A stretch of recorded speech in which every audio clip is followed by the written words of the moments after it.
Assalamu alaikum, hörmetli Uyghur TV görürmenleri. Bugün 21 dekabr Avrasya Bir Vakfıda Uygurlarning meselesini anlatish uchun bir konferans uyushtirildi. Bu konferansga Uygurlarning davosini anlatib kelayotgan Hamidxon Göktürk efendi ve Abdullah Oğuz efendimi qatnashib so'z qildi. Assalamu alaikum Abdullah aka. Rahmet, Allah razı olsun. Selamlar tümüne. Yaxshi, alhamdulillah. Aldı bilen bugünkü konferansның jarayoni qisqacha bir ko'rilmanlaringizga izohlab beramiz. Şimdi bugünkü konferansımızın asası teması hem de Şarkı Türkistan'da bugün zalim Xitay devletinin yürgüzüp atkan esimilisiye politikasını dünyaya tunuşturuş. Bu vəsidin Türkiye'deki kırındaşlarımızga bunu tunuşturğandan kin Şarkı Türkistan'daki karındaşlarına yardımını çıkarıp bir işine, avazını çıkıp bir işine onlara destek bir işini talep kıldık. Şu etrafta oldu. Hem de bu lagerlerden çıkıp şahitlik kılgan Gülbahar Celilova açımız o yerde başının ötkenliğine naite böyle bir içimizde ağıtıp hem medemden yürüke gitip eğitip verdi. Küremenlerden yığılğanlı oldu. Anonunkin Hamid Göktürk abimiz Şarkı Türkistan'daki hazırki gün tartibdeki vaziyetini bir tunuşturdu. Onun ahirinde ben Xitayning devlet felsefesi bilen kişilik hukukuna karşı doğrusu da bir leksiya sundum. Ana ahirinde bu Xitayning bir belvaq bir yol projesini ve projesinin aslında Türkiye'ye ve etrafındaki devletlere qandaq bir çoğun xatar olganlığını kıskaça dep öttük. Şunu olan ahırda sual cevap bilen ayaklaştı. Rahmet aka, Allah razı olsun. Undaqda hammamizga ma'lum bo'lgandek, xalqarada shuningdek Turkiyadami Uyg'ur masalasi yuqori pallaga chiqmoqda. Xalqimiz bu holatni saqlab qolish uchun va texmi yuqori ko'tarish uchun nima ishlarni qilish kerak? Şimdi hemmeden burun bu Şarkı Türkistan'da olavatkan meseleni biz Şarkı Türkistanlıklarının ilgi çıkışı kılıngan faaliyetlige acemiyet kıptı teşkilat kıptı ayırmay baralıgan hemmedemnin her kandak nemige organizasyonga yığın olsun, seminer olsun, miting olsun hem belki katlaşıp avazımızını, adem sanını cah bulduğanlıkını, hepimizin bu derdi oğanlıkını, bunun yürükümüzdeki çonkur dert oğanlıkını hemmeden bunun üzümüz bir dep ötsek, onun için başka adamlarını Türkiye'deki Türkiye'lik Türklerine ve diğer hem adamlarını şu davadımızı tasak buludu. Hem de hazır asta hem yerde bu neme Şarkı Türkistan davası gün tertibi kelebe tutu.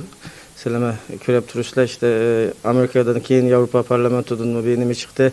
Antonigen İstanbul'da bu tarihte bulup olmayan bir çoğun adam sanı olan bir neme yığın miting ötküzüldü. İnşallah Hudayım bursa biz şunda davamızı çın yürekten eğitip dep manganda Hudayım bursa inşallah hem iş akıdın kelede dep böyle inşallah. Undaqda iqtidar partiyalarının texim bek bizning davarımızga kuch chiqarish uchun bizning tashkilotlarimizning nima ishlarni qilish kerak? Şimdi bu iş mundaq endi. Bizning tashkilotlarimizning xalqimizga, Türkiye xalqiga asasen Şarkı Türkistan davasıga tangdaşlık berişinin, avazını çıkarışının, çoğun külemlik milyonlarca adamның talağı çıkıp nime kılışının Türkiye Cumhuriyeti Devleti'nin pozisyasını menfi kımıganlıkını yani Xitay'ın aldı da dış taşkı siyasette bir nime olmaganlıkını yani menfi bir tesir emez, müsbet bir tesir olganlıkını. Çünkü hakkandakça adam bu meselede oturgu çıkıp gep kılıp söylep nime kılsa Türkiye Cumhuriyeti Devleti'nin ama Xitay hükümeti ama kalan bilen halkın bilen milletin bu meseleye naiti berdaşlık ve tutu bu işini tosmusan, bu işini tüketmişsen bu olmaydı deyişke nimesi buludu hem de.